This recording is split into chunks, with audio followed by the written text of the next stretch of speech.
Hi hello friends, പത്രമാറ്റ സീരിയലിൽ വരാൻ പോകുന്ന ഒരു അടിപൊളി എപ്പിസോഡിൻ്റെ വിശേഷത്തിലേക്ക് എല്ലാ കൂട്ടുകാർക്കും സ്വാഗതം. അങ്ങനെ നമ്മുടെ നവ്യ സത്യങ്ങളെല്ലാം തിരിച്ചറിഞ്ഞുകൊണ്ട് തന്നെ അബിക്കിട്ടും ജലജിക്കിട്ടും അതുപോലെ ഡേവിഡിനിട്ടും ഒക്കെ പണി കൊടുക്കാനായിട്ട് തീരുമാനിച്ചിരിക്കുകയാണ്. അബിയുടെ കള്ളത്തരങ്ങളെല്ലാം വെളിച്ചത്ത് കൊണ്ടുവരാനായിട്ടും അതുപോലെ തന്നെ എഞ്ചിനീയർക്കാരുമായി അബിക്ക് എന്താണ് ബന്ധമെന്നും അവരെന്തിനാണ് അബിയെ എങ്ങനെ പ്രൊട്ടക്റ്റ് ചെയ്യുന്നതെന്നുള്ള കാര്യങ്ങളെല്ലാം കണ്ടുപിടിക്കാനായിട്ട് തന്നെ നവ്യ തുനിഞ്ഞിറങ്ങിയിരിക്കുകയാണ്. നവ്യക്ക് ഇങ്ങനെ ഒരു തിരിച്ചറിവ് ഉണ്ടായതിന് കാരണം തന്നെ മുത്തശ്ശനാണ് കേട്ടോ. നയനയുടെ 3-ാം മാസത്തെ ചടങ്ങിനായിട്ട് എല്ലാവരും പോയ സമയത്ത് നവ്യയും മുത്തശ്ശനും കുറച്ചു നേരം സംസാരിക്കുന്നുണ്ടായിരുന്നല്ലോ. ആ ഒരു സംസാരത്തിൽ മുത്തശ്ശൻ നവ്യയോട് പറഞ്ഞിട്ടുണ്ടായിരുന്നു, അബിയെ നീ ഇങ്ങനെ കണ്ണടച്ച് വിശ്വസിക്കരുത്. അവൻ ഏത് നിമിഷം വേണമെങ്കിലും നിന്നെ ചതിക്കാം. നിന്റെയും നിന്റെ കുഞ്ഞിന്റെയും ജീവന് വരെ ആപത്തുണ്ടായേക്കാം. ഇപ്പം നീ അബിയെ കണ്ണടച്ച് വിശ്വസിച്ച് അവനും ചിലർക്കാർക്കും വേണ്ടി നിന്റെ ജീവിതം പാഴാക്കി കളയരുത്. പിന്നീട് നീ ഇതിന്റെ പേരിൽ ഒരുപാട് ദുഃഖിക്കേണ്ടി വരും. അന്ന് ഞങ്ങൾ പറഞ്ഞത് ശരിയാണെന്ന് നിനക്ക് പിന്നീട് തോന്നും എന്നിങ്ങനെ മുത്തശ്ശൻ പറഞ്ഞായിരുന്നല്ലോ. അപ്പോൾ അത് എന്തുകൊണ്ടാണ് മുത്തശ്ശൻ അങ്ങനെ പറഞ്ഞതെന്നൊക്കെ നവ്യ ഒരുപാട് ആലോചിക്കുന്നുണ്ട്. അതിനുശേഷം നവ്യ തന്നെ നവ്യയുടെ ഫ്രണ്ടിന്റെ കയ്യിൽ അബിയുടെയും ചന്തുമോളുടെയും അതുപോലെ ആദർശേട്ടൻ്റെ ഏക മുടിനാരെടുത്തിട്ട് DNA ടെസ്റ്റ് ചെയ്ത് നോക്കാനായിട്ട് കൊടുക്കുന്നുണ്ട്. അതീവ രഹസ്യമായിട്ട് തന്നെയാണ് കേട്ടോ കൊടുക്കുന്നത്. നവ്യയുടെ മനസ്സിലും ചെറിയ തോതിൽ ഒരു സംശയമൊക്കെ തോന്നിയിട്ടുണ്ട്. കാരണം അമ്മയും അതുപോലെ മുത്തശ്ശനും ഒക്കെ പറഞ്ഞ കാര്യങ്ങൾ സത്യമാണോ ഇല്ല എന്നുള്ളത് അറിയണമല്ലോ. എല്ലാവരും അബിയെ കുറ്റപ്പെടുത്തിയാണല്ലോ സംസാരിക്കുന്നത്. അമ്മയും അച്ഛനും മുത്തശ്ശനും അതുപോലെ മുത്തശ്ശിയും ദേവയാനിയും ജയനും അനിയും എല്ലാവരും കുറ്റപ്പെടുത്തിയാണ് സംസാരിക്കുന്നത്. അപ്പോൾ ഇതിൻ്റെയൊക്കെ പിന്നിൽ അബിയോട് ഇത്രയും ശത്രുത കാണിക്കണമെന്നുണ്ടെങ്കിൽ എന്തോ ഒരു തക്കതായ കാരണം ഉണ്ടെന്നുള്ളത് നവ്യയ്ക്ക് മനസ്സിലാവുന്നുണ്ട്. അത് മാത്രമല്ല, അബി അടുത്ത ദിവസം തന്നെ ജ്വല്ലറിൽ ജോയിൻ ചെയ്യാൻ പോകാന്നുള്ള കാര്യം ഗോവിന്ദനോട് വിളിച്ച് പറഞ്ഞ സമയത്ത് ഗോവിന്ദൻ അബിയുടെ കാര്യം പറയാനായിട്ട് ഇനി ഞങ്ങളെ നീ വിളിക്കണമെന്നില്ല എന്നിങ്ങനെ ഗോവിന്ദൻ പറഞ്ഞതും നവ്യയ്ക്ക് ഒരുപാട് വിഷമം ഉണ്ടാക്കിയിട്ടുണ്ട്. അപ്പോൾ എല്ലാവരും അബിയുടെ കാര്യം പറയുമ്പോഴാണല്ലോ പൊട്ടിത്തെറിക്കുന്നത്. അബി ശരിക്കും ഇനി അങ്ങനെ ഒരു തെറ്റ് ചെയ്തിട്ടുണ്ടോ? ചന്തുമോളുടെ അച്ഛൻ ഇനി അബി ആയിരിക്കുമോ? അവൻ എന്നെ ചതിക്കായിരിക്കുമോ എന്നൊക്കെ ഉള്ളൊരു പേടി നമ്മുടെ നവ്യയുടെ മനസ്സിൽ വരുന്നുണ്ട്. എന്നിട്ട് നവ്യ തന്നെ ഇരുന്ന് ആലോചിക്കുന്നുണ്ട്, ഡേവിഡ് സാറിൻ്റെ കയ്യിൽ ഞാൻ അന്ന് DNA ടെസ്റ്റ് ചെയ്യാനായിട്ടുള്ള സാമ്പിൾസ് ഒക്കെ കൊടുത്തതായിരുന്നല്ലോ. അപ്പോൾ ഡേവിഡ് സാർ DNA ടെസ്റ്റ് ചെയ്തതിന് ശേഷം അത് അബിയുടെ കൊച്ചല്ല ആദർശേട്ടൻ്റെ കൊച്ചാണെന്നല്ലേ പറഞ്ഞത്. DNA ടെസ്റ്റ് ചെയ്തിട്ടും ആദർശേട്ടൻ്റെ കൊച്ചാണ് ചന്തുമോൾ എന്നുള്ളത് കൺഫേം ആയ കാര്യമല്ലേ. പിന്നെ എന്തുകൊണ്ടാണ് എല്ലാവരും അബിയെ ഇങ്ങനെ കുറ്റപ്പെടുത്തുന്നത്? അവനെ മാത്രം എന്തിനാ ഇങ്ങനെ തഴഞ്ഞിടുന്നതെന്നൊക്കെ നവ്യ ചിന്തിക്കാതെ ഇരിക്കുന്നില്ല. ഇനി ഒരുപക്ഷെ ഡേവിഡ് സാർ കള്ളം പറഞ്ഞതായിരിക്കുമോ? ശരിക്കും അങ്ങനെ ഒരു DNA ടെസ്റ്റ് സാറ് ചെയ്തിട്ടുണ്ടാവുമോ? ഇനി അഥവാ അവർ DNA ടെസ്റ്റ് ചെയ്തിട്ടുണ്ടെങ്കിൽ പോലും അന്ന് അവരുടെ കയ്യിൽ നിന്ന് ആ റിസൾട്ട് മേടിച്ച് നോക്കാനുള്ള ഒരു മാനസികാവസ്ഥയിലല്ലായിരുന്നു ഞാൻ. ഡേവിഡ് സാറിന് എനിക്ക് അത്രയും വിശ്വാസം ഉള്ളതുകൊണ്ടാണ് ഞാൻ സാറിനെ തന്നെ ഏൽപ്പിച്ചത്. ഇനി സാറും അബിയെ രക്ഷിക്കാൻ വേണ്ടി എൻ്റെ അടുത്ത് കള്ളം പറഞ്ഞതായിരിക്കുമോ? ഇനി അങ്ങനെയാണെങ്കിൽ തന്നെ ഡേവിഡ് സാർ എന്തിനാ അബിയെ സംരക്ഷിക്കണം? അബിയെക്കുറിച്ചുള്ള കാര്യങ്ങളൊക്കെ അറിഞ്ഞ ആരും തന്നെ ഇതുപോലൊരു ജോലി അബിക്ക് കൊടുക്കാൻ തയ്യാറാവുകയില്ല. എന്നിട്ടും ചുഴർക്കാർ മാത്രമാണല്ലോ അബിക്ക് ഇതുപോലൊരു നല്ല ജോലി കൊടുത്തത്. ഇതിൻ്റെയൊക്കെ പിന്നിൽ എന്തോ ഒരു ചതി നടക്കുന്നുണ്ട്. എല്ലാം ഒന്ന് കൂട്ടിക്കിഴിച്ച് നോക്കുമ്പോഴേക്കും എന്തൊക്കെയോ ഒരു പന്തികേടുകൾ തോന്നുന്നുണ്ടെന്നൊക്കെ തന്നെ നവ്യ ഇങ്ങനെ ചിന്തിച്ചുകൊണ്ടിരിക്കുകയാണ് കേട്ടോ. അങ്ങനെയാണ് നവ്യ വീണ്ടും DNA ടെസ്റ്റ് ചെയ്യാനായിട്ട് നവ്യയുടെ ഏറ്റവും അടുത്ത കൂട്ടുകാരുടെ അടുത്ത് തന്നെ ഈ സാമ്പിൾസ് ഒക്കെ കൊടുക്കുന്നതും. എന്തായാലും DNA ടെസ്റ്റിൻ്റെ റിസൾട്ട് വരാനായിട്ട് 3-4 ദിവസം എടുക്കുമല്ലോ. പക്ഷേ റിസൾട്ട് വരുന്നതിന് മുമ്പായിട്ട് തന്നെ അബിക്ക് ജ്വല്ലറിയിൽ ജോയിൻ ചെയ്യുകയും വേണം. ഇനി ഞാൻ വിചാരിക്കുന്ന പോലെ അബി ഇക്കാര്യത്തിൽ നിരപരാധിയാണെങ്കിൽ, അബി ഒരു തെറ്റും ചെയ്തിട്ടില്ലെങ്കിൽ വീണ്ടും ഞാൻ അവനെ തന്നെ ഫേസ് ചെയ്യണ്ടേ? അതുകൊണ്ട് എന്തായാലും റിസൾട്ട് എൻ്റെ കയ്യിൽ കിട്ടട്ടെ, എന്നിട്ട് ഞാൻ ബാക്കി കാര്യങ്ങൾ തീരുമാനിക്കുന്നുള്ളൂ എന്നൊക്കെ നവ്യ ഇങ്ങനെ മനസ്സിൽ വിചാരിക്കുന്നുണ്ട്. അതിനൊക്കെ ശേഷം അബി ജ്വല്ലറിൽ ജോയിൻ ചെയ്യാനായിട്ട് പോവുകയാണ് കേട്ടോ. രാവിലെ തന്നെ കുളിച്ച് റെഡിയായ അബിയും നവ്യയും അതുപോലെ ജലജയൊക്കെ പൂജാമുറിയിൽ എത്തുന്നുണ്ട്. അവിടെ അവർ 3 പേരും മാത്രമേ ഉള്ളൂ കേട്ടോ.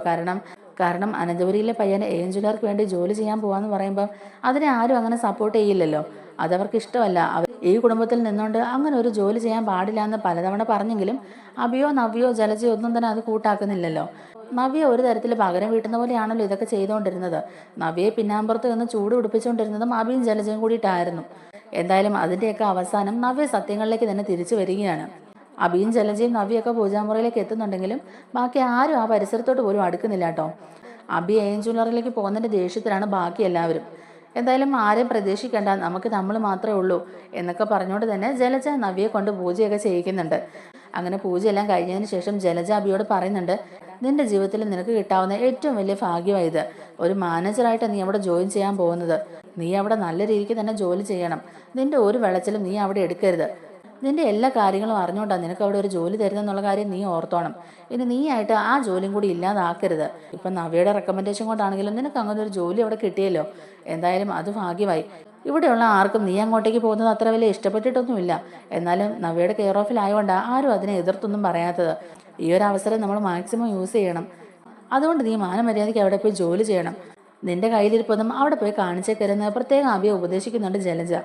അതുപോലെ തന്നെ നവ്യം പറയുന്നുണ്ട്, അബി എല്ലാ കാര്യങ്ങളും നിനക്ക് അറിയാമല്ലോ, പ്രത്യേകിച്ച് ഞാനൊന്നും പറയുന്നില്ല. നിന്റെ പഴയകാല ചരിത്രങ്ങളെല്ലാം ഡേവിഡ് സാറിന് അറിയാം. എല്ലാം അറിഞ്ഞിട്ടാണ് എൻ്റെ റെക്കമെൻഡേഷൻ കാരണം നിനക്ക് ഇങ്ങനെ ഒരു ജോലി തന്നെ അവിടെ റെഡിയാക്കി കിട്ടുന്നത്. അതും വെറും സ്റ്റാഫായിട്ടല്ല, പുതിയ ബ്രാഞ്ചിൻ്റെ മാനേജറായിട്ടാണ് നീ അവിടെ ജോയിൻ ചെയ്യാൻ പോകുന്നത്. അതിൻ്റെ ഒരു മാനേഴ്സ് നീ അവിടെ കാണിക്കണം. നിന്റെ കയ്യിലിരിപ്പ് നിന്റെ വിളച്ചിലുകളും നീ അവിടെ ചെന്ന് ഇറക്കരുത്. നിനക്കറിയാമല്ലോ, ഞാൻ പ്രത്യേകം റെക്കമെൻഡ് ചെയ്തുകൊണ്ടാണ് ഡേവിഡ് സാർ ഇങ്ങനൊരു അവസരം നിനക്ക് തന്നത്. അതുകൊണ്ട് നീ എന്നെയും കൂടി നാണം കെടുത്തരുത്. ഞാൻ ആ ജ്വല്ലറിയിലെ മോഡലാ. നീ അവിടെ എന്തെങ്കിലും തെറ്റുകൾ ചെയ്തിട്ടുണ്ടെങ്കിൽ അത് എന്നെയും കൂടി ബാധിക്കും, എൻ്റെ ജോലിയെ ബാധിക്കും. അതുകൊണ്ട് നീ അവിടെ എന്ത് ചെയ്താലും എന്നോടും കൂടി ചോദിച്ചിട്ടേ ചെയ്യാവുള്ളൂ എന്നൊക്കെ പറഞ്ഞ് അബിയെ ഉപദേശിക്കുന്നൊക്കെ ഉണ്ട് കേട്ടോ. നവ്യ പുറമെ ഇങ്ങനെയൊക്കെ പറയുന്നുണ്ടെങ്കിലും നവ്യയുടെ മനസ്സിൽ നല്ല സംശയം തന്നെയാണ്. ഇനിയിപ്പോൾ ആ DNA ടെസ്റ്റിൻ്റെ റിസൾട്ട് കയ്യിൽ കിട്ടുന്നവരെ നവ്യയുടെ മനസ്സിൽ ഇതേ ടെൻഷൻ തന്നെയാണ്. അത് പോസിറ്റീവ് ആകലേ നെഗറ്റീവ് ആകണേന്ന് തന്നെ നവ്യം പ്രാർത്ഥിച്ചുകൊണ്ടിരിക്കുകയാണ്. ചന്തുമോൾ ഒരിക്കലും അബിയുടെ കുഞ്ഞായിരിക്കില്ലേ, അത് ആദർശേട്ടൻ്റെ കുഞ്ഞ് തന്നെ ആയിരിക്കണം എന്നൊക്കെയാണ് നവ്യ പ്രാർത്ഥിക്കുന്നത്. അതുപോലെ അബി AM ജ്വല്ലറിയിൽ ജോലിക്ക് കയറി അവിടെ നല്ല രീതിക്ക് തന്നെ ജോലി ചെയ്ത് അവിടെ പിടിച്ചു നിൽക്കാൻ പറ്റണേ. അതുപോലെ അവനെ കളിയാക്കുകയും അവനെ താഴ്ത്തി കെട്ടിയവരുടെയൊക്കെ മുമ്പിൽ ഞങ്ങൾക്ക് നല്ലൊരു ജീവിതം ഉണ്ടാവണമെന്നൊക്കെ നവ്യ പ്രാർത്ഥിക്കുന്നുണ്ട് കേട്ടോ. അങ്ങനെ അതിനൊക്കെ ശേഷം നവ്യ അവരെയും കൂട്ടിക്കൊണ്ട് ഹാളിലേക്ക് വരിക കേട്ടോ. അപ്പോൾ ഹാളിൽ മുത്തശ്ശനും മുത്തശ്ശിയും ദേവയാനിയും ജയനും ഒക്കെ ഉണ്ട് കേട്ടോ. അപ്പം നവ്യ വന്നിട്ട് പറയുന്നുണ്ട്, മുത്തശ്ശ, അബി ഇന്ന് AM ജ്വല്ലറിയുടെ പുതിയ ബ്രാഞ്ചിൻ്റെ മാനേജറായിട്ട് ജോയിൻ ചെയ്യാൻ പോവുക. മുത്തശ്ശൻ്റെ മുത്തശ്ശിയുടെ അനുഗ്രഹം ഉണ്ടാവണമെന്ന് പറയുമ്പോഴേക്കും അപ്പോൾ മുത്തശ്ശി ഇങ്ങനെ നവ്യനെ ദേഷ്യപ്പെട്ട് നോക്കുന്നുണ്ട്. ദേവയാനി ചോദിക്കുന്നുണ്ട്, നവ്യ നീ എന്താ നവ്യ ഈ പറയുന്നത്? നമ്മുടെ ശത്രുക്കളായ AM ജ്വല്ലറിക്ക് വേണ്ടി ജോലി ചെയ്യുക ഇപ്പം നിങ്ങൾ രണ്ടുപേരും. നിങ്ങൾക്ക് രണ്ടുപേർക്കും ഞങ്ങളുടെ എന്ത് അനുഗ്രഹം ഉണ്ടാവണമെന്നാണ് നിങ്ങൾ പറയുന്നത്? ഞങ്ങൾ മനസ്സറിഞ്ഞ് നിങ്ങളെ അനുഗ്രഹിക്കില്ല. ഞങ്ങൾ ഇത്രയും പേരുടെയും വാക്കുകൾ ധിക്കരിച്ചുകൊണ്ടല്ലേ നിങ്ങൾ രണ്ടുപേരും ഇപ്പം ഇങ്ങനെ ഒരു തീരുമാനം എടുത്തത്? അല്ലെങ്കിൽ തന്നെ ഇവനെ പോലെ ഒരുത്തിനൊക്കെ എങ്ങനെ AM ജ്വല്ലറിൽ ജോയിൻ ചെയ്യും? സ്വന്തം ജ്വല്ലറിൽ തന്നെ കളവ് കാണിച്ചവനാ. ഇനി ഇവൻ അവിടെ പോയി എന്തൊക്കെ കാണിച്ചു കൂട്ടും? അതിനൊക്കെ ഞങ്ങളുടെ അനുഗ്രഹം വേണോ എന്നിങ്ങനെ ദേവയാനി ദേഷ്യപ്പെട്ട് ചോദിക്കുമ്പോഴേക്കും മുത്തശ്ശി പറയുന്നുണ്ട്, അതെ, ദേവയാനി പറഞ്ഞത് ശരിയാ. നമ്മുടെ ശത്രുക്കളായ AM ജ്വല്ലറിക്കാർ, അതുപോലെ തന്നെ അവർ കാരണം നമ്മുടെ കുടുംബത്തിലെ എല്ലാവരും ഇപ്പം എത്രത്തോളം വിഷമിച്ചു, എന്തൊക്കെ നാണക്കേടുകൾ സഹിച്ചു. എന്നിട്ടും അവരുടെ പുതിയ ബ്രാഞ്ചിന്റെ മാനേജറായിട്ട് ചുമതലയേൽക്കാൻ പോകുന്നു പോലും. അനന്തപുരിയിലെ കൊച്ചുമോൻ AM ജ്വല്ലറിയിലെ പുതിയ ബ്രാഞ്ചിന്റെ മാനേജറായിട്ട് ജോയിൻ ചെയ്യുന്നു പറഞ്ഞ് നാളെ പത്രത്തിലും TV-യിലും ഒക്കെ വാർത്ത വരും. അത് തന്നെ എന്തൊരു നാണക്കേടാ. അത് മുത്തശ്ശനും ഈ കുടുംബത്തിലുള്ളവർക്കും എന്തുമാത്രം നാണക്കേട് ഉണ്ടാക്കും എന്നുള്ളത് നിനക്ക് അറിയത്തില്ല നവ്യെ. എന്നിട്ടും ഇവനെ അനുഗ്രഹിച്ചു വിടണമെന്നാണോ നീ പറയുന്നത് എന്നിങ്ങനെ ചോദിക്കാട്ടോ മുത്തശ്ശിയും. അപ്പോൾ മുത്തശ്ശൻ പറയുന്നുണ്ട്, നവ്യെ, എനിക്ക് പറയാനുള്ളത് നിന്നോടാണ്. നീ അനന്തപുരിയിലെ മരുമകളാണെന്ന് അറിഞ്ഞുകൊണ്ട് തന്നെയാണ് അവർ നിനക്ക് AM ജ്വല്ലറിയിലെ മോഡലായിട്ട് അഭിനയിക്കാൻ ഒരു ചാൻസ് തന്നത്. എന്നാൽ അബിയുടെ കാര്യം അങ്ങനെയല്ല. ഇതുപോലൊരു കഴിവുകെട്ടവനെ അവിടെ മാനേജറാക്കി നിർത്താൻ ആരെങ്കിലും സമ്മതിക്കുമോ? അല്ല, ബോധവും വിവരമുള്ള ആരും തന്നെ ഇങ്ങനെ ഒരു സാഹസത്തിന് തയ്യാറെടുക്കില്ല. അതും ഇവനെ പോലൊരു ക്രിമിനലിനെ മാനേജറുടെ സ്ഥാനത്ത് ആരെങ്കിലും ഇരുത്തുവോ എന്നൊക്കെ ഇങ്ങനെ ചോദിക്കാട്ടോ മുത്തശ്ശൻ. അപ്പോഴേക്കും ജലജ പറയുന്നുണ്ട്, അച്ഛാ എന്തിനാ അച്ഛാ ഇപ്പം ഇങ്ങനെയൊക്കെ സംസാരിക്കുന്നത്? എൻ്റെ മോൻ ഒരു നല്ല കാര്യത്തിന് വേണ്ടിയിട്ട് പോവുമല്ലേ? ആ സമയത്തും അവനെ ഇങ്ങനെ വിഷമിപ്പിക്കുന്ന പോലെയാണല്ലോ സംസാരിക്കുന്നത്. നിങ്ങൾക്ക് അവനെ അനുഗ്രഹിച്ച് വിടാൻ താല്പര്യമില്ലെങ്കിൽ അതങ്ങ് പറഞ്ഞാൽ പോരെ? എന്തിനാ ഈ ആവശ്യമില്ലാത്ത കാര്യങ്ങളൊക്കെ പറഞ്ഞ് വെറുതെ അവൻ്റെ മനസ്സ് മടുപ്പിക്കുന്നേ? അന്ന് അവൻ അങ്ങനെ ഒരു അബദ്ധം പറ്റി. ഇനി അങ്ങനെ ഒരു അബദ്ധം ഒന്നും അവന് പറ്റത്തില്ല. അവൻ്റെ കഴിവ് ഇവിടെ എന്തായാലും തെളിയിക്കും എന്നൊക്കെ തന്നെ ജലജ പറയുമ്പോഴേക്കും മുത്തശ്ശി പറയുന്നുണ്ട്, നിർത്തടി, നിന്റെ മോന് നീ നല്ല ഉപദേശങ്ങൾ വേണമായിരുന്നു പറഞ്ഞു കൊടുക്കാൻ.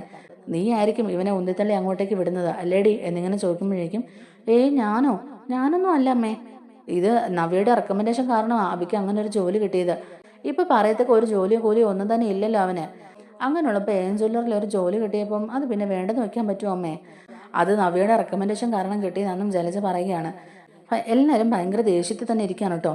അപ്പോഴേക്കും നവ്യ പറയുന്നുണ്ട്, ഇവരോടൊക്കെ അനുഗ്രഹം ചോദിക്കാൻ വന്നാൽ നമ്മളെ വേണം ആദ്യം തല്ലാൻ. വാ അബി, നമുക്ക് പോകാം. ഇനി ഇവിടെ നിന്നാൽ പറയാൻ പാടില്ലാത്ത പലതും ഞാൻ പറഞ്ഞു പോകും. നല്ലൊരു കാര്യത്തിനാണ് പോകുന്നത്. അങ്ങനെ പോകുമ്പോൾ പോലും എന്തെങ്കിലുമൊക്കെ പറഞ്ഞ് നമ്മുടെ മനസ്സ് വിഷമിപ്പിക്കാനാണ് ഇവർ നോക്കുന്നതെന്നൊക്കെ പറഞ്ഞുകൊണ്ട് തന്നെ അബിയും കൂട്ടിക്കൊണ്ട് നവ്യ ഇറങ്ങുന്നുണ്ട്. അങ്ങനെ അവർ രണ്ടുപേരും കൂടെ AM ജ്വല്ലറിയിലോട്ട് പോവാണ് കേട്ടോ. പുതിയ ബ്രാഞ്ചിൻ്റെ ഉദ്ഘാടനവും അബി ആ ബ്രാഞ്ചിലെ മാനേജറായിട്ട് ജോയിൻ ചെയ്യുന്നതും ഒരുമിച്ചാണ്. അതൊരു വലിയ ഫംഗ്ഷനായിട്ട് തന്നെയാണ് അവർ നടത്തുന്നതും. അങ്ങനെ അവർ പോയതിനു ശേഷവും ജലജ അവിടെ നിൽക്കുകയല്ലേ. മുത്തശ്ശനും മുത്തശ്ശിയും ജലജയും ദേവയാനിയും അതുപോലെ ആനയും എല്ലാവരും കൂടെ ജലജയുടെ നേരെ നിൽക്കുകയാണ് കേട്ടോ. ജലജയെ ഒരുപാട് കുറ്റപ്പെടുത്തി സംസാരിക്കുകയും ചെയ്യുന്നുണ്ട്. ജലജ തിരിച്ച് അവരോട് ദേഷ്യപ്പെട്ടിട്ട് തന്നെ അകത്തേക്ക് കയറി പോവുകയാണ്. കാരണം എന്താണെന്ന് വെച്ചാൽ ഇത്ര സ്വന്തം ജ്വല്ലറിയിൽ നിന്ന് പുറത്താക്കിയതല്ലേ അവനെ, സ്വന്തം ജ്വല്ലറിയിൽ നിന്ന് തന്നെ പുറത്താക്കിയതല്ലേ അബിയെ. അബി ഒരു ജോലിയും കൂലി ഇല്ലാതിരിക്കുകയല്ലേ. ഇപ്പം അവനൊരു കുടുംബം ഉണ്ടല്ലോ, അവൻ്റേതായ കാര്യങ്ങളൊക്കെ ഉണ്ടല്ലോ. അതുകൊണ്ട് ഇങ്ങനെ ഒരു ജോലി അവന് കിട്ടിയല്ലോ എന്നൊക്കെ ഓർത്ത് സന്തോഷിച്ചിരിക്കുകയാണ് നമ്മുടെ ജലജയും. താഴെ നടക്കുന്ന കാര്യങ്ങളെല്ലാം തന്നെ മോളിൽ നിന്നുകൊണ്ട് നമ്മുടെ അവന്തിക കേൾക്കുന്നുണ്ടായിരുന്നു കേട്ടോ. അവന്തിക ഈ കാര്യങ്ങളെല്ലാം വിളിച്ച് നാഗേന്ദ്രനെ അറിയിക്കുകയും ചെയ്യുന്നുണ്ട്. അഭിയേട്ടൻ ജോയിൻ ചെയ്യാനായിട്ട് ജ്വല്ലറിലേക്ക് വന്നിട്ടുണ്ടെന്നും കൂടെ നവ്യ ഉണ്ടെന്നും പറയുന്നുണ്ട്. എന്തായാലും നവ്യ മോഡലല്ലേ മോളെ, അതുകൊണ്ട് അവളെ നമുക്കങ്ങനെ ഉപേക്ഷിക്കാൻ പറ്റത്തില്ലല്ലോ. എന്തായാലും വരട്ടെ, കുറച്ച് നാളും കൂടി അബിയുടെ ജീവിതത്തിൽ അവൾ കാണുകയുള്ളൂ. എല്ലാം ഒന്നും കലങ്ങി തെളിയുന്ന സമയത്തേക്ക് അബിയുടെ ജീവിതത്തിൽ നിന്ന് അവളെയും നമുക്ക് ഒഴിവാക്കണമെന്നൊക്കെ നാഗേന്ദ്രൻ പറയുന്നുണ്ട്. അങ്ങനെ പുതിയ ബ്രാഞ്ചിന്റെ ഉദ്ഘാടനവും അതുപോലെ മാനേജറായിട്ട് ജോയിൻ ചെയ്യണമെന്നും എല്ലാം വളരെ ഭംഗിയായിട്ട് തന്നെ നടക്കുന്നുണ്ട് കേട്ടോ. നാഗേന്ദ്രൻ അവിടെ എത്തുന്നില്ല, പകരം ഡേവിഡ് തന്നെയാണ് ആ ഉദ്ഘാടനത്തിനും അതുപോലെ അബിയെ മാനേജറായിട്ട് ജോയിൻ ചെയ്യുന്ന ചടങ്ങിലും ഒക്കെ ഉണ്ടായിരുന്നത്. എന്നിട്ട് ഇതെല്ലാം വീഡിയോ എടുത്ത് നാഗേന്ദ്രൻ അയച്ചു കൊടുക്കുകയും ചെയ്യുന്നുണ്ട്. അപ്പോൾ ഈ സമയത്ത് നാഗേന്ദ്രൻ്റെ അടുത്തേക്ക് വരുന്നുണ്ട് കേട്ടോ അവന്തിക. അങ്ങനെ പുതിയ ബ്രാഞ്ചിൽ മാനേജറായിട്ട് അബി ജോയിൻ ചെയ്യുന്നതും മാനേജറിന്റെ കസേരയിൽ അബിയെ കൊണ്ടിരുത്തുന്നതുമുള്ള എല്ലാ വീഡിയോയും ഹോട്ടൽ മുറിയിൽ ഇരുന്നുകൊണ്ട് തന്നെ നാഗേന്ദ്രയും അതുപോലെ അവന്തികയും കാണുന്നുണ്ട്. അതിനുശേഷം നവ്യയുടെ ജോലിക്ക്, അതിനുശേഷം നവ്യയുടെ വർക്കൊക്കെ ആയിട്ട് അങ്ങ് പോവുകയാണ് കേട്ടോ. നാഗേന്ദ്രൻ ഡേവിഡിനെ വിളിച്ചിട്ട് പറയുന്നുണ്ട്, എടോ കാര്യങ്ങളെല്ലാം ഇനി വളരെ സൂക്ഷിച്ചു വേണം ചെയ്യാൻ. എൻ്റെ മോനാണ് ഇപ്പം അവിടുത്തെ മാനേജർ, അതുപോലെ എൻ്റെ എല്ലാ സ്വത്തുക്കളുടെയും അവകാശി കൂടിയാണ് അവൻ. അതുകൊണ്ട് അവനെ കാര്യങ്ങളെല്ലാം താൻ പറഞ്ഞ് മനസ്സിലാക്കി കൊടുക്കണം. എന്തൊക്കെ ചെയ്യണം, എങ്ങനെ ചെയ്യണം, അങ്ങനെ വേണ്ട സർവ്വ കാര്യങ്ങളും താൻ വേണം അവന് പറഞ്ഞു കൊടുക്കാൻ.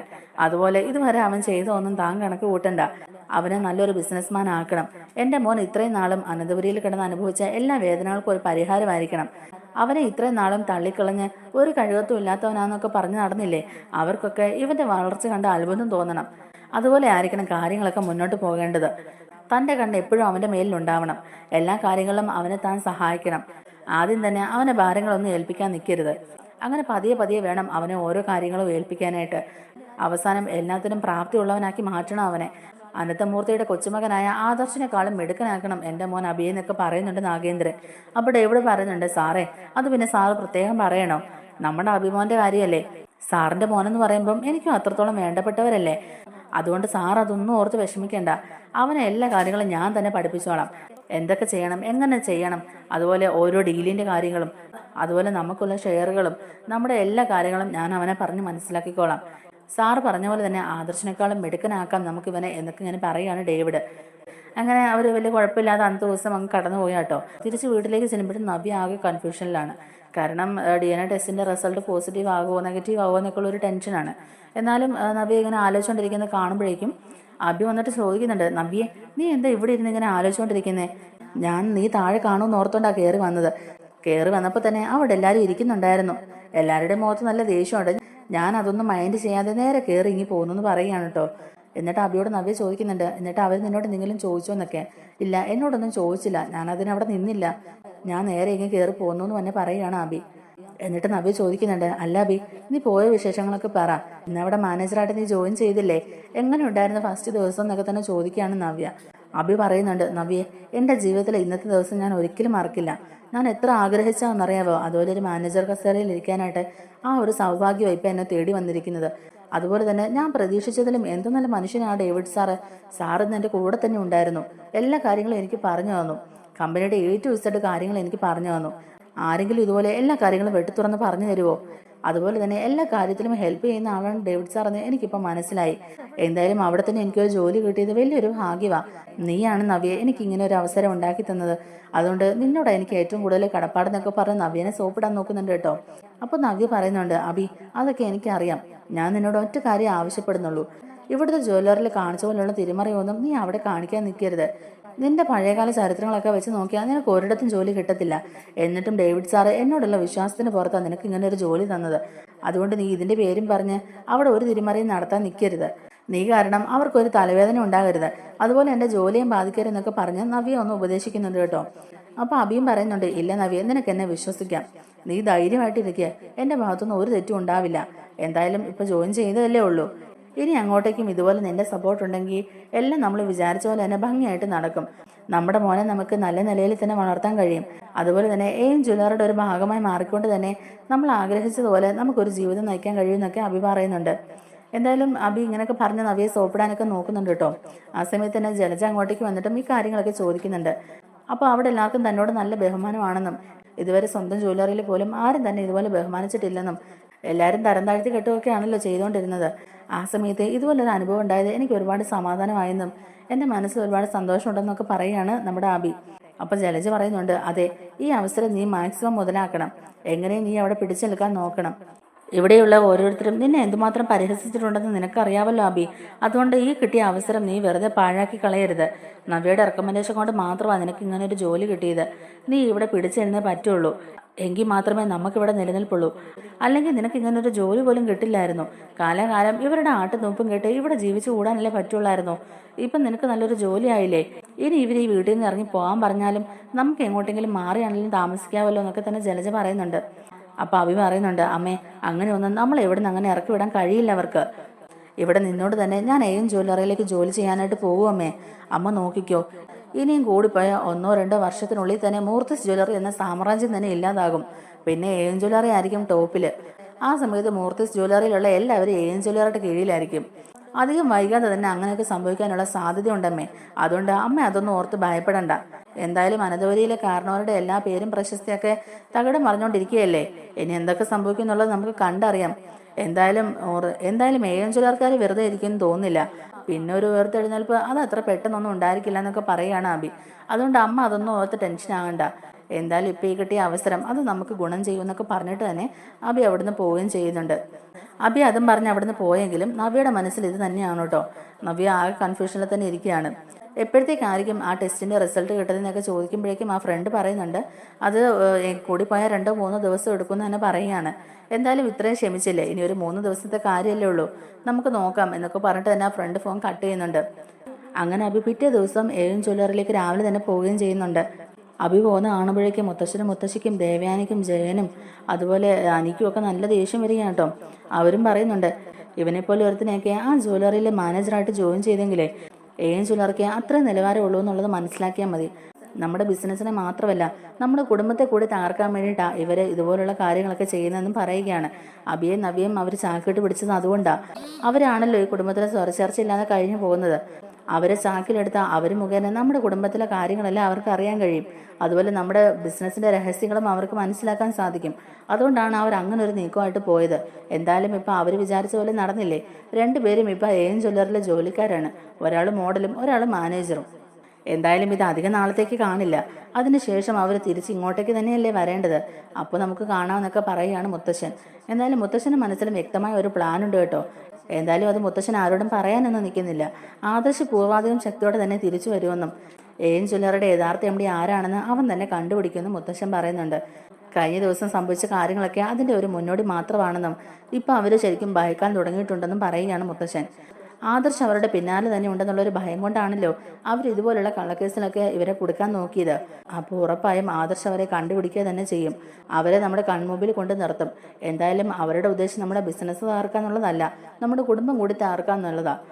അധികം വൈകാതെ തന്നെ ജ്വല്ലറി എന്ന സാമ്രാജ്യം തന്നെ തകർന്ന് തരിപ്പണമായി പോകുമെന്ന് മുത്തശ്ശൻ പറയുന്നുണ്ട്. ദേവയാനി പറയുന്നുണ്ട്, കനക പോലും വന്ന് അവളോട് സത്യം പറഞ്ഞിട്ടും അവൾ അബിയുടെ സ്വഭാവം മനസ്സിലാക്കുന്നില്ലല്ലോ. കനക അവളോട് സത്യങ്ങൾ പറഞ്ഞിട്ട് എന്താ കാര്യം? അവൾ അതൊന്നും വിശ്വസിക്കാതെ നടക്കുകയല്ലേ. അബിക്ക് ഇങ്ങനെ ഒരു ജോലി പോലും റെഡിയാക്കി കൊടുത്തത് അവൾ തന്നെയല്ലേ.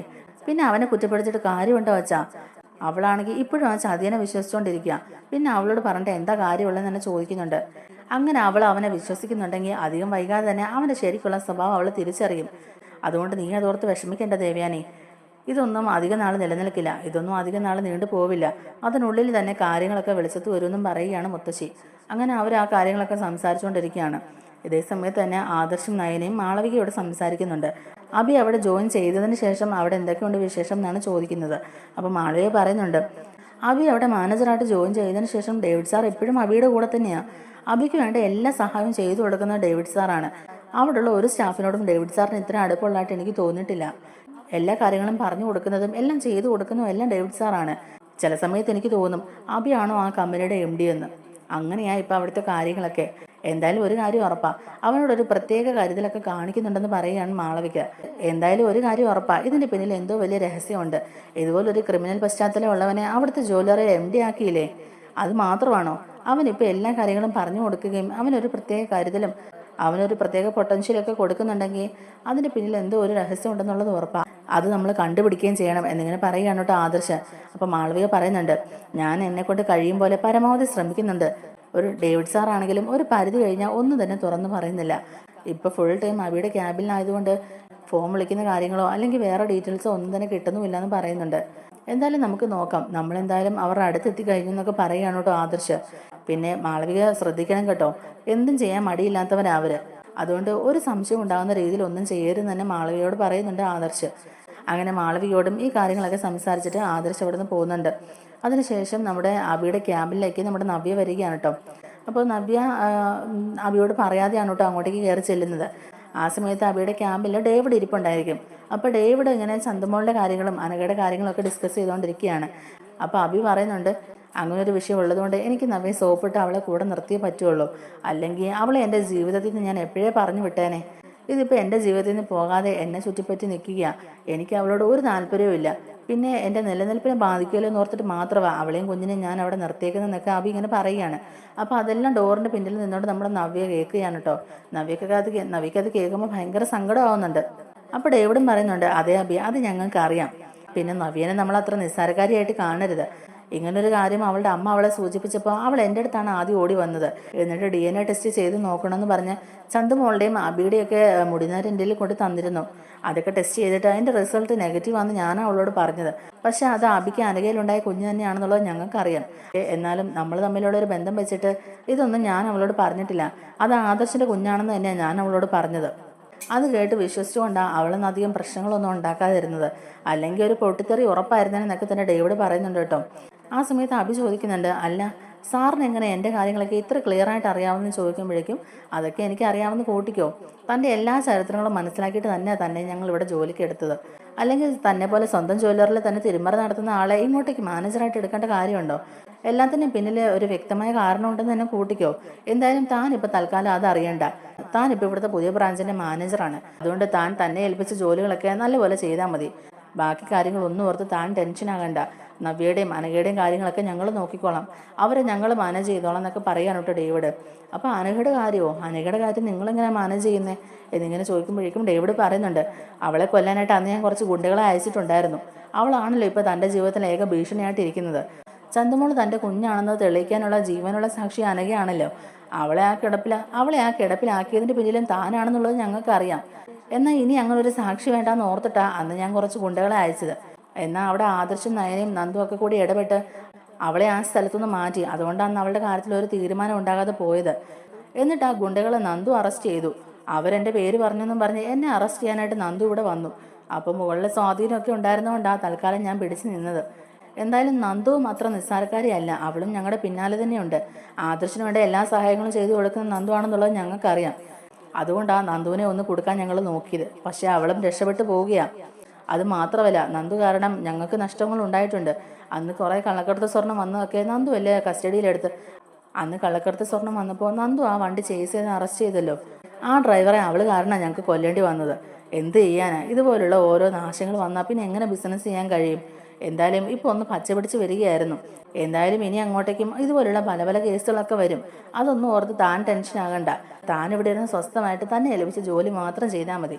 ബാക്കി കാര്യങ്ങളൊക്കെ ഞങ്ങൾ നോക്കിക്കോളാം. തൻ്റെ ജീവിതത്തിൽ നിന്ന് അനഘയും അതുപോലെ ചന്തുമോളെയൊക്കെ ഒഴിവാക്കാനുള്ള മാർഗ്ഗങ്ങൾ ഞാൻ നോക്കുന്നുണ്ട്. അവളെ തനിക്ക് ഇഷ്ടമല്ലെന്നുള്ളതൊക്കെ എനിക്കറിയാവിടോ. പിന്നെ തൻ്റെ നിലനിൽപ്പിന് വേണ്ടിയിട്ട് അവളെ ഇപ്പോൾ താൻ സോപ്പിട്ട് കൂടെ നിർത്തിയേക്കുന്നതല്ലേ എന്നിങ്ങനെ ചോദിക്കുമ്പോഴേക്കും അബി അങ്ങ് ആകാംക്ഷയോടെ ചോദിക്കുന്നുണ്ട്, അയ്യോ സാറിന് എങ്ങനെ ഇതൊക്കെ അറിയാം? ആരാ സാറിനോട് ഇതൊക്കെ പറഞ്ഞേ എന്നിങ്ങനെ ചോദിക്കുകയാണ്. അപ്പോൾ അയാൾ പറയുന്നുണ്ട്, അതൊക്കെ എനിക്ക് അറിയാവിടോ. എല്ലാം അറിഞ്ഞുകൊണ്ട് തന്നെ ഞങ്ങൾ ഇവിടെ ഇരിക്കുന്നതെന്ന് തന്നെ കൂട്ടിക്കോ. അനന്തപുരിയിലുള്ള എല്ലാവരുടെയും കാര്യങ്ങളും ഞങ്ങൾക്കറിയാം. അനന്തപുരിയിലുള്ള എല്ലാവരെയും അവരെന്തൊക്കെയാണ് ചിന്തിക്കുന്നത് പോലും ഞങ്ങൾക്ക് ഊഹിച്ചെടുക്കാൻ കഴിയും. അത്രയ്ക്ക് ഞങ്ങൾക്ക് ടാലൻ്റ് ഉണ്ടെന്ന് കൂട്ടിക്കോ. എന്തായാലും തൻ്റെ ജീവിതത്തിൽ നിന്ന് ആദ്യം ഈ അനഘയും കുഞ്ഞിനെ ഒഴിവാക്കാം. അതിനുശേഷം നവ്യനെയും തൻ്റെ ജീവിതത്തിൽ നിന്ന് നൈസായിട്ട് ഒഴിവാക്കി തരാം. പിന്നെ തനിക്ക് ഇഷ്ടപ്പെട്ടതുപോലെ ജീവിച്ചോടോ, അതിനൊരു കുഴപ്പമില്ല എന്നൊക്കെ തന്നെ പറയുന്നുണ്ട്. അപ്പോൾ ഇതെല്ലാം നമ്മുടെ നവ്യ കേൾക്കുകയാണ് കേട്ടോ. നവ്യക്ക് നല്ല ദേഷ്യം വരുന്നുണ്ട്. നവ്യ ഇത്ര നാളും കൺകണ്ട ദൈവത്തെ പോലെ ആദരിച്ചുകൊണ്ടിരുന്നതാണ് നമ്മുടെ ഡേവിഡിനെ. അപ്പോൾ ഡേവിഡ് തന്നെയാണ് അബിക്ക് വേണ്ട എല്ലാ സഹായങ്ങളും ചെയ്തു കൊടുക്കുന്നതും അബിയെ സംരക്ഷിച്ച് നിർത്തുന്നതും എല്ലാം ചെയ്യുന്ന ഡേവിഡാണെന്ന് മനസ്സിലാകുമ്പോൾ നവ്യക്ക് അത് ഒട്ടും തന്നെ സഹിക്കുന്നില്ല കേട്ടോ. അപ്പോൾ നവ്യ ഇങ്ങനെ മനസ്സിൽ ഓർക്കുന്നുണ്ട്, അബിയും ഇയാളും തമ്മിൽ എന്താണ് ബന്ധം? അബിയെ എന്തിനാണ് ഇയാൾ ഇങ്ങനെ സംരക്ഷിക്കുന്നത്? അതുപോലെ അമ്മയും മുത്തശ്ശനും ഒക്കെ എന്നോട് പറഞ്ഞ കാര്യങ്ങൾ സത്യമായിരുന്നു. അബിയുടെ കുഞ്ഞു തന്നെയാണ് ചന്തുമോള്. എന്നിട്ട് മനഃപൂർവ്വം ആദർശനെ തലയിൽ കെട്ടിവെക്കാനായിട്ട് ഇവൻ കളിച്ച നാടകമായിരുന്നു അതെല്ലാം. എനിക്ക് ഇപ്പോഴാണ് മനസ്സിലായെന്നൊക്കെ പറഞ്ഞ് നവ്യ അങ്ങ് പൊട്ടിക്കരയുക കേട്ടോ. അങ്ങനെ നവ്യ അവിടുന്ന് സങ്കടപ്പെട്ട് ഇറങ്ങുമ്പോഴാണ് നവ്യയുടെ കൂട്ടുകാരി നവ്യയെ വിളിക്കുന്നുണ്ട്. അത് വേറൊന്നും അല്ലാട്ടോ, DNA ടെസ്റ്റിൻ്റെ റിസൾട്ടിൻ്റെ കാര്യം പറയാനായിട്ടാണ്. നവ്യയ്ക്കാണെങ്കിൽ ആകെ സങ്കടമായി കരഞ്ഞ അവശതയായിട്ട് തന്നെ ഫ്രണ്ടിൻ്റെ അടുത്തേക്ക് ചെല്ലുമ്പോഴേക്കും അവളും പറയുന്നുണ്ട് ഇതുപോലെ ചന്തുമോളുടെ അച്ഛൻ അബിയാണെന്നും അത് അബിയുടെ ചോര തന്നെയാണ്, ആദർശേട്ടൻ ഇതിലൊരു പങ്കുമില്ല, ആദർശേട്ടൻ നിരപരാധിയാണെന്ന് പറയുകയാണ്. അങ്ങനെ അബി കളിച്ചൊരു നാടകമായിരുന്നു ഇതൊന്നും, തന്നെ ഇത്ര നാളും അബി ചതിക്കുകയായിരുന്നു എന്നൊക്കെ തന്നെ നവ്യയ്ക്ക് മനസ്സിലാവുന്നുണ്ട്. തന്നെ ചതിച്ചവനെ വെറുതെ വിടില്ല എന്നുള്ളൊരു വാശിയിൽ തന്നെ അബിക്കിട്ടും ഡേവിഡിനിട്ടും ഒക്കെ മുട്ടം പണി കൊടുക്കാനായിട്ട് നവ്യയും തീരുമാനിക്കുന്നുണ്ട്. അങ്ങനെ നവ്യ രണ്ടും കൽപ്പിച്ചൊരു പടയൊരുക്കത്തിന് തയ്യാറായി നിൽക്കുകയാണ്. അബിയെയും ഡേവിഡിനെയൊക്കെ കൊടുക്കാനായിട്ട് തെളിവുകൾ വേണമല്ലോ. അതുകൊണ്ട് തന്നെ ഇതൊന്നും അറിയാത്ത മട്ടിൽ എം ജ്വല്ലറിയെ സപ്പോർട്ട് ചെയ്തും അവിടെ ജോലി ചെയ്തും ഇവരെ കൊടുക്കാനുള്ള തെളിവുകളൊക്കെ കണ്ടെത്തിക്കൊണ്ടിരിക്കുകയാണ് നവ്യ. എന്നിട്ട് ആദർശിൻ്റെയും നയനയുടെയൊക്കെ മുമ്പിൽ ചെന്നിട്ട് അവരോട് മാപ്പ് ചോദിക്കുകയും ചെയ്യുന്നുണ്ട്. അതുപോലെ മുത്തശ്ശൻ്റെ അടുത്തും അതീവ രഹസ്യമായിട്ട് തന്നെ നമ്മുടെ നവ്യ പറയുന്നുണ്ട് എല്ലാ സത്യങ്ങളും ഞാൻ മനസ്സിലാക്കിയെന്നും DNA ടെസ്റ്റ് ചെയ്തപ്പോൾ റിസൾട്ട് പോസിറ്റീവ് ആയിരുന്നു എന്നും ചന്തുമോളിൽ അബിയുടെ കുഞ്ഞ് തന്നെയാണെന്നുള്ളത് എനിക്കിപ്പോൾ പൂർണ്ണമായിട്ട് ബോധ്യമായെന്നും അതുപോലെ ഡേവിഡും അബിയും തമ്മിലുള്ള ബന്ധമൊക്കെ എനിക്ക് മനസ്സിലായെന്നും ഇതിൻ്റെ പിന്നിൽ ആരോ ഒരാൾ കളിക്കുന്നുണ്ട്, അയാളും അബിയും തമ്മിലുള്ള ബന്ധം എന്താണെന്നുള്ളത് കണ്ടുപിടിക്കണം, അതുകൊണ്ട് ഞാൻ രണ്ടും കൽപ്പിച്ച് തന്നെ മുന്നോട്ട് പോകാനായിട്ട് തീരുമാനിക്കുകയാണ്. ഇതിൻ്റെ പിന്നിൽ പ്രവർത്തിക്കുന്ന മാസ്റ്റർ ബ്രെയിൻ ആരുടേതാണെന്ന് കണ്ടുപിടിക്കാനായിട്ട് നവ്യ തന്നെ തുനിഞ്ഞിറങ്ങുന്നുണ്ട്. അങ്ങനെ നവ്യ നാഗേന്ദ്രനെ കണ്ടുപിടിക്കാനായിട്ടുള്ള തെളിവുകളൊക്കെ എം ജ്വല്ലറിയിൽ തന്നെ സംഘടിപ്പിക്കാൻ ചെയ്യുന്നുണ്ട്. അതുപോലെ തന്നെ ആ തെളിവുകളെല്ലാം നമ്മുടെ നന്ദുവിനും അതുപോലെ ആദർശിനും നയനയ്ക്കും ഒക്കെ അയച്ചു കൊടുക്കുന്നതോടുകൂടി തന്നെ നാഗേന്ദ്രനാണ് ഇതിൻ്റെ പിന്നിൽ പ്രവർത്തിച്ചതെന്നൊക്കെ ഇവർ മനസ്സിലാക്കുകയാണ്. അങ്ങനെ നാഗേന്ദ്രനെ കൈയോടെ നവ്യയുടെ സഹായത്തോടെ പിടികൂടുകയും ചെയ്യുന്നുണ്ട്. അബിയുടെ ചീട്ട് തന്നെ വലിച്ചു കയറിയാണ് കേട്ടോ നവ്യ. അബിക്കെതിരെ പോലീസ് സ്റ്റേഷനിൽ പോയി കേസ് കൊടുക്കുകയും ചെയ്യുന്നുണ്ട്. അബിയുടെ ഇപ്പോഴത്തെ അവസ്ഥയ്ക്ക് കാരണക്കാരൻ അബിയാണെന്നും അതുപോലെ അബിക്ക് ഇതിനു വേണ്ട സഹായങ്ങളൊക്കെ ചെയ്തു കൊടുത്തത് എം ജ്വല്ലറിക്കാരാണെന്നും ഒക്കെ പറഞ്ഞുകൊണ്ട് തന്നെ നവ്യ പോലീസ് സ്റ്റേഷനിൽ കംപ്ലയിൻറ്റ് ചെയ്യുകയാണ് കേട്ടോ. അങ്ങനെ ആ കംപ്ലയിൻ്റ് അടിസ്ഥാനത്തിൽ തന്നെ എം ജ്വല്ലറിയിലേക്ക് പോലീസ് വരികയും അബിയും ഡേവിഡിനെയൊക്കെ അറസ്റ്റ് ചെയ്യുകയും ഒപ്പം നാഗേന്ദ്രനെ കൂടി കണ്ടുപിടിച്ച് നാഗേന്ദ്രനെ അറസ്റ്റ് ചെയ്യുകയും ചെയ്യുന്നുണ്ട്. അങ്ങനെ നവ്യ ചതിച്ച അബിക്ക് അതേ നാണയത്തിൽ തന്നെ തിരിച്ചടി കൊടുക്കുകയും ചെയ്യുന്നുണ്ട് നവ്യ. നമ്മുടെ വീഡിയോ ഇഷ്ടമായിട്ടുണ്ടെങ്കിൽ ഒന്ന് ലൈക്ക് ചെയ്യാനും നമ്മുടെ ചാനലിലൂടെ ഒന്ന് സബ്സ്ക്രൈബ് ചെയ്ത് സപ്പോർട്ട് ചെയ്യാനും മറക്കല്ലേ. താങ്ക്